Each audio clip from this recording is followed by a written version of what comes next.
बिस्मिल्लाहिर्रहमानिर्रहीम अस्सलामु अलैकुम वरहमतुल्लाहि वबरकातुहू। आज का हमारा टॉपिक सूरा शूरा की आयत नंबर 49 और 50 की तफसीर हम समाअत फरमाएंगे, जिसमें अल्लाह तबारक व तआला ने औलाद के हवाले से ज़िक्र किया। होता यह है कि अगर किसी के यहाँ औलाद नहीं या किसी के यहाँ सिर्फ बेटियां हैं तो वो अल्लाह तबारक व तआला की नाशुक्री करता है, कुफरान नेमत में मुब्तला होता है।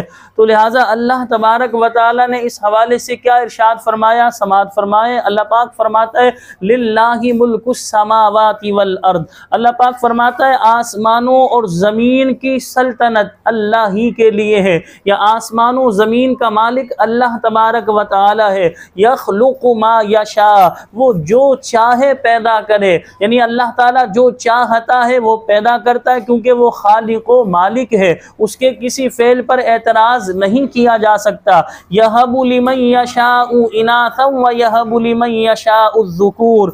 अल्लाह पाक फरमाता है जिसे चाहे बेटियां अता फरमाए और जिसे चाहे बेटे दे। औ युज़व्विजुहुम ज़ुक्रानम व इनाथा, या इन्हें बेटे और बेटियां दोनों मिला दे। व यजअलु मन यशाउ अक़ीमा, और जिसे चाहे बांझ कर दे। इन्नहु अलीमुन क़दीर, बेशक वो इल्म वाला कुदरत वाला है। यानी आसमानों और ज़मीन का हकीकी मालिक अल्लाह ताला है। वो इनमें जैसा चाहता है तसर्रुफ़ फरमाता है और इसमें कोई दखल देने और एतराज़ करने की मजाल नहीं रखता।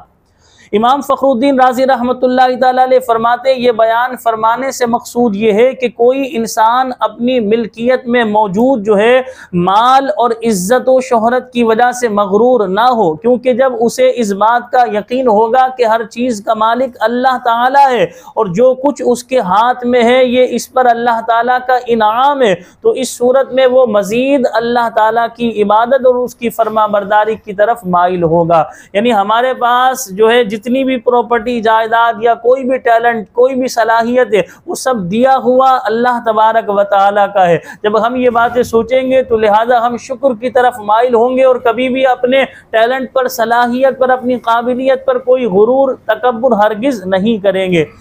और जब इसका एतक़ाद ये होगा कि उसके पास जो नेमतें हैं वो उसकी अक्लमंदी और कोशिश की वजह से हासिल हुई हैं, तो वो अपने नफ्स पर गुरूर करेगा और अल्लाह ताला की इताअत से दूर हो जाएगा। जिसे चाहे अल्लाह ताला बेटियां देता है। आयत के इस हिस्से और इसके बाद वाली आयत में अल्लाह ताला ने आलम में अपने तसर्रुफ और अपनी नेमत को तकसीम करने की सूरत बयान फरमाई। चुनाचे इरशाद फरमाया वो जिसे चाहता है सिर्फ बेटियां अता फरमाए और बेटा ना दे, और जिसे चाहे सिर्फ बेटे दे और बेटियां ना दे, और जिसे चाहे बेटे और बेटियां दोनों मिलाकर, और जिसे चाहे बांझ कर दे कि इसके यहाँ औलाद ही ना हो। वो मालिक है, अपनी नेमत को जिस तरह चाहे तकसीम करे और जिसे जो चाहे दे। अंबियाई किराम अलैहिमुस्सलातु वस्सलाम की भी कई सूरतें पाई जाती हैं, जैसा कि हज़रत लूत और हज़रत शुएब अलैहिमुस्सलातु वस्सलाम के यहाँ सिर्फ बेटियां थीं, बेटे नहीं थे। इसी तरह हज़रत इब्राहीम अलैहिस्सलातु वस्सलाम के यहाँ सिर्फ बेटे थे, कोई बेटी ना थी। और अंबिया के सरदार हबीब खुदा मोहम्मद मुस्तफ़ा सल्लल्लाहु अलैहि वसल्लम को अल्लाह ताला ने 4 शहजादियाँ और 3 बेटे अता फरमाए।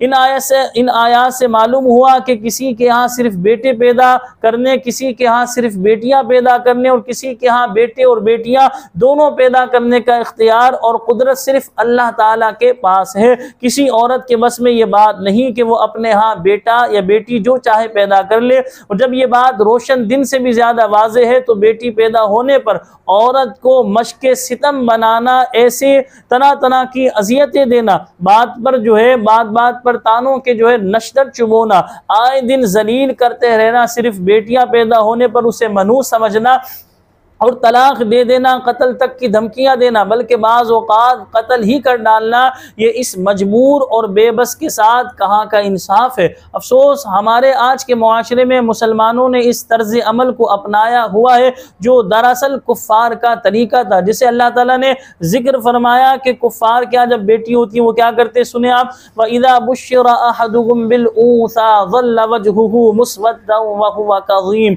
यतवारा मिनल क़ौमि मिन सुई मा बुश्शिरा बि अयुमसिकुहु अला हूनिन अम यदुस्सुहु फित तुराब अला साअ मा यहकुमून। और जब इनमें किसी को बेटी होने की खुशखबरी दी जाती तो दिन भर उसका मुंह काला रहता और वो गुस्से से भरा होता। इस बशारत की बुराई के सबब लोगों से छुपा फिरता है, क्या इसे जिल्लत के साथ रखेगा या इसे मट्टी में दबाएगा? खबरदार, ये कितना बुरा फैसला कर रहे हैं।